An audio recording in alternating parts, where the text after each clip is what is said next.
Hey everybody, it's Jim here, and today we're going to be checking out a guitar from a brand that you guys requested on Friday's video. A lot of people have said to take a look at this brand for quite some time, and after my trip to Guitar Center yesterday, I played this specific guitar and I thought, this is pretty damn good and the price seemed right. So, without further ado, what is it? It's this. It's a D'Angelico Bedford SH. Now, part of the reason I chose this guitar to be the first D'Angelico that I demoed was because right now, through December 24th, you can get the same price that I paid for this, $4.99. It's regularly $7.99. I know D'Angelicos go on sale quite a bit at those kinds of stores, but I don't frequent those kinds of stores, and I saw this deal in person. Guitar was in great shape, so I pulled the trigger. However, we still got to put it on a bench. We still got to check everything out, and then we'll see how it sounds afterwards. Alright, checking out the body first. This thing is stunning. I love ice blue, and it works so well with the black contrast of here, the knobs, the binding, the darkness of the fingerboard. It's not really ebony or rosewood. I forget the exact name of it. It'll pop up on the screen in a second. But overall, aesthetically, this thing is just stunning. I really am taking a liking to it. When we look at the quality control, on the sire, all around the paint with the F-holes, if you remember, it wasn't the greatest, to the point that it was kind of bulging and there were black marks all around it. Really not ideal, especially for an instrument that was more money than this one that I paid for. And this one, I'm happy to report, it's not perfect like a Gibson is, but not all Gibsons are perfect, like my Gibson is, I should say. However, this is much better than the sire was in that aspect. I love how light this wood is underneath, adds a nice little aesthetic touch to it as well. You got a 6-point tremolo system, which is very useful because you got 2 single coils and a mini humbucker, all of which are Duncan designed. The 2 black speed knobs, that's cool. 5-wire selector switch feels very solid. It does not feel like one of those cheap import ones, so that's a really nice touch going on that. Now, checking out the back, everything looks really solid. There's no binding to worry about as far as quality control with anything like that. It's just a straight up solid body guitar. I love this joint, how the satin neck ends and it kind of really blends in a very unique way. You do not see this very often, where the paint has such a nice kind of joint where it matches the end of the actual neck itself. I think it looks fantastic. And from a playing perspective, I love how this neck feels with the satin on it. Obviously, I played this guitar in the store and I really took a liking to it, but aesthetically, I think that this is just a really nice touch, and it is unique to D'Angelico. Okay, taking a closer look at the neck, these frets are not rolled. So that's one thing I have to give the point to the sire guitars. These feel a lot more traditional in that sense, but the frets, these are really good. Already doing better than the sire. A little high in that fret. Yeah. Okay, so 4th fret's a little bit high. Very tiny amount there. As a whole, really good. I know this might be a boring part, but especially after the sire where I skipped this, I want to make sure that this is addressed. Tiny bit high there, but nothing egregious. Yeah, that's only about from, this is the 13th fret, right up from the D to the E, nothing major. Now again, I had the opportunity to try this guitar in the store, so I knew that there was not going to be any frets that were so high that it was going to affect the actual sound and playability from a basic standpoint. However, that being said, we had a little bit of a 4th fret issue, and on the 13th that was a little high as well. However, as a whole, this is really well done. They did a good job making sure that this thing was going to be playable out of the box, which is also impressive because this is a Guitar Center guitar. Guitar Center gets a lot of crap, and sometimes rightfully so, because a lot of the guitars they have don't exactly come out the greatest compared to if you were to buy them from a place like Sweetwater or the like online. Okay, now I gotta be honest with you guys. I have not always been the biggest fan of the D'Angelico headstock here. It looks pretty good, but it reminds me of a weapon from the video game series Kingdom Hearts. There's just no way around that. It's just how I see this guitar and how I see all these guitars. But it must be said, I already felt the tuners on these. The ratio is a very, very decent quality to them. Again, better than the Squire, better than the Harley Bentons that didn't have the Goto hardware on it, and definitely better than the Sire as well in that aspect. So as a whole package here, this is great. Alright, so my initial thoughts on this guitar, it's got a decent weight to it despite being a semi-hollow, 7.7 pounds, but very manageable. Doesn't feel like there's going to be a whole lot of neck dive on it, even with this gigantic video game looking headstock on it. This is an Indonesian guitar. I'm not sure if I mentioned that when I was looking at it, but this has real Grover tuners on it, and that would explain why they feel significantly better as well.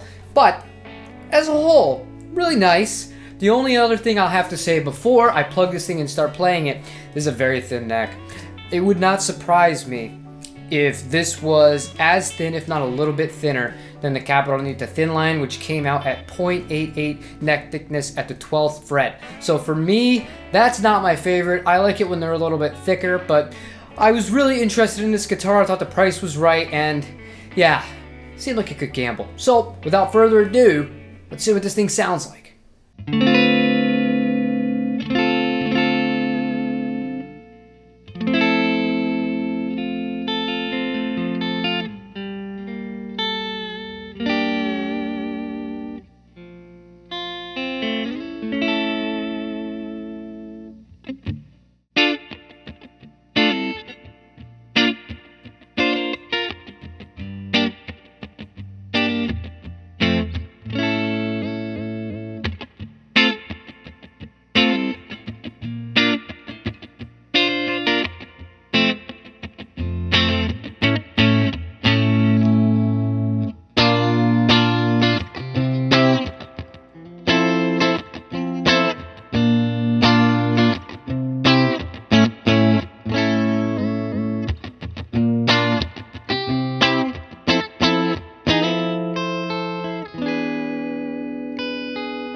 Alright, now that we've heard what this thing sounds like, I demoed it through the Blackstar with the 57 and through the Sheriff. Not sure which you're going to be hearing, it's going to be whatever's better. And also direct in through the Helix, through cabs and IRs that are digital, so to speak. But the main takeaway from this guitar, this is an extremely versatile instrument because it does have the two-tilly style neck pickup kind of in the middle in the bridge here, and then the mini humbucker. You can get a really wide range of tones.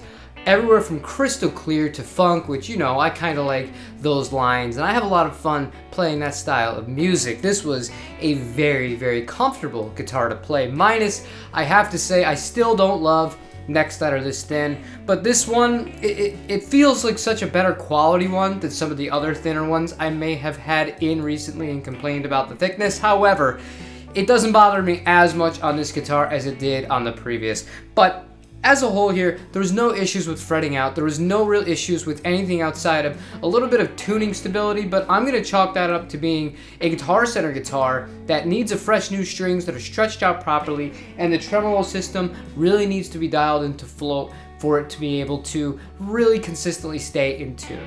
Not only is this an extremely good looking and unique guitar, and I do appreciate that very much, rather than just copying a Strat, copying a 335, copying a Tele, Les Paul, etc, and boring us to hell with it. D'Angelico, great job in creating an instrument that I didn't think I would like as much as I did until I saw it, and most importantly, until I played it in person. These are Duncan design pickups, not actually made by Duncan in the same way that you would buy aftermarket pickups that are hand-wound in the USA. These are made elsewhere to their standards. However, they sound really good. They're not something that I would be rushing out to replace. It feels solid. There's not much I can say. This guitar with a really good setup on it, you'd have no problems taking this thing out, play live very comfortably, cover a whole array of the tonal atmosphere, if you will. And I am just totally talking out of my ass with that analogy, but still, you could sound very lot like a different lot of genres here. I enjoy the lightweight, like I said, great guitar, highly recommend it. So my overall verdict of a literally off-the-wall D'Angelico here, Bedford SH. This is a hell of a guitar. You can buy this for $5.99 till December 24th. I would highly recommend doing it. This would make for a great guitar to go out and gig with, a great guitar to write with. It inspires you because it is unique. It is different. It sits like an offset guitar. It's very light, sounds great, very unique. Not much not to like about it. And the price, as of right now, save $200, $300 depending on where you're buying it from new outside of this sale. And again, I don't get paid for this. Even if you buy 50 of these guitars, I won't make a dime. I have no affiliation with Guitar Center. Just thought that this was something worth looking into. You guys were interested in seeing my take on D'Angelicos. I tried the 339 sized one, and I gotta be honest, didn't impress me very much, but I have to chalk a lot of that up to the fact that I'm spoiled rotten with an extremely good Gibson variant. However, let me know in the comments what brand you want me to take on next. You guys have already done a good job of letting me know. However, I'm kind of going on which ones are going to get the most votes, and there was a lot for D'Angelico. That's all I got for you guys today. Leave a like on the video if you enjoyed the content. Subscribe if you haven't already, and I will see you tomorrow for the Audiomo Podcast, Episode 12 with Dave Nelson. Take it easy, you guys.